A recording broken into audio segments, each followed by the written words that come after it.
In Puglia, Italy, there is a strange olive tree that is thought to be at least 1500 years old and possibly as old as 4000 years. This olive tree is known as the thinking tree, which is unmistakably one of the nature's ways of giving us something new to marvel at. It is believed that the thinking tree is the oldest tree in Puglia and in the world. Cursory glance at its trunk reveals a face with multiple eyes, a nose and a mouth that seems to be carved into the bark. Given that olives are a vital component of the local economy and culture, they are a representation of longevity and history. But the magnificence of the ancient olive thinking tree is only a small part of the rich tapestry of olive groves that have flourished for centuries in Puglia. There is an estimated 50 to 60 million olive trees with diverse trunk shapes and sizes, make it understandable that some of them may resemble faces. The Puglia thinking tree is a living example of the significance of the olive trees in the Mediterranean region, having probably seen many generations and events throughout its life. Some of the world's oldest continuously farmed olive groves, those in Puglia, bear the marks of centuries of human hands. The shapes of these trees, so different from one another in form, are silent monuments to the hands that have cared and harvested them.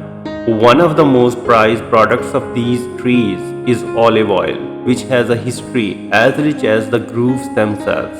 Originally, only the upper classes of society could use it for anointing ceremonies. Pharaohs and priests also used it. The Latin word oliva, which translates as olive tree, is the source of the English word oil, indicating the importance of olive oil. It became a vital component of many industries, acting as a base for healthful preparation, a fuel source and a culinary art staples.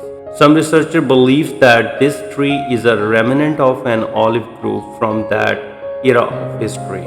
After constructing the Via Appia, which connected Rome with Puglia, the Romans occupied the region in the 4th century. In 272 BC, they expelled the Greeks. The region flourished as an agricultural region, growing wheat and generating olive oil. The history of Puglia olive trees began in the chronicles of Roman history. These trees, praised in biblical scriptures for representing purity, abundance, and peace, also appear in the mythological story of Rome's founding. According to legend, the twin brothers Remus and Romulus, the legendary founders of Rome, were said to have been born under the protective shades of an olive tree. These authoritative symbols resonate deeply with the Romans, inspiring them to cultivate an abundance of these trees, which in turn laid the groundwork for the olive tree's long-lasting economic contribution to the region. A significant portions of human history and enduring connection between nature and humanity are encapsulated in these ancient groves, each gnarled trunk and twisted branch telling a story of persistence and adaptation sculptured by the rhythms of nature and the needs of those who have depended on their fruits. But as production rose and cultivation expanded, olive oil became more widely used and became a necessity in people's daily life. Therefore, keep in mind the history of thinking trees. It's a priceless treasure and should be protected within nature rules. If you like this video, please comment, share and subscribe. Thank you very much.